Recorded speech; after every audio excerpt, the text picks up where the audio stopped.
In our world, more people are becoming vigilantes and taking justice into their own hands to deal with the uncounted filth and corruption. This is seen with things as light as stealing from the rich to murdering child touchers.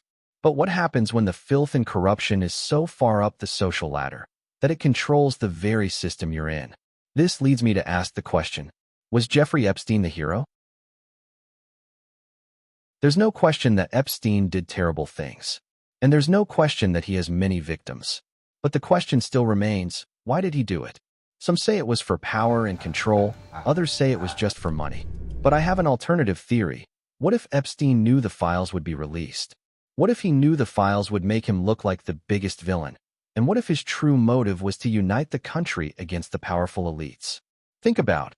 Imagine you live in a world where the most powerful people are capitalists who only care about themselves as the world destroys itself from the problems they created. You'd want to stop them, but how? You could protest, but who cares if you yell and wave a sign, especially if it's been done before and not enough people are looking? No, the only way to make real change is to get the people's attention. And what better way to get the people's attention than by showing them how truly dark and disgusting the powerful elites really are?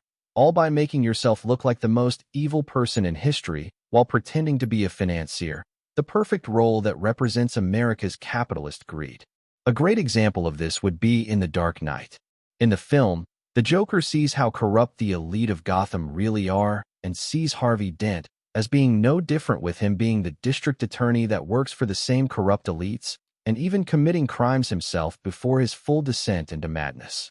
So the Joker plans to show Gotham Harvey Dent's true colors by showing the people how vile and vicious he really is, and nearly succeeds while laughing in Batman's face. But there's another side to this. Whereas Joker only wanted anarchy, Epstein would want social change for the better. This is where Batman comes in. When Harvey Dent turns into the villain Two-Face, he goes on to commit several crimes, which includes kidnapping Jim Gordon's children. After holding the children at gunpoint, Batman heroically saves them by killing Harvey Dent. But this creates a rift that leaves Batman with two choices: show the world how evil Harvey Dent is, hence leaving Gotham doomed in a cycle of corruption, or become the villain that will unite Gotham and finally bring peace. Batman decides to go with the second option, turning him not into the hero that Gotham needs, but the hero it deserves. This leads to Gotham believing that Batman is the big villain, which goes on to unite the people and finally bring order to Gotham. It also helps that the Joker shows how selfish Batman is for not revealing his identity, even when the Joker threatens to kill people. This is just like how the elites won't spare you $1 unless they somehow benefit through one of their charities. The Joker also bribes and blackmails corrupt officials to help in his plan, just like in Epstein's blackmail operation. In my theory, Epstein would take both plans from Joker and Batman and merge them into his own disgusting plan that would include Epstein Island, blackmail, the Epstein files, and many other crimes. Reality imitating fiction at its finest.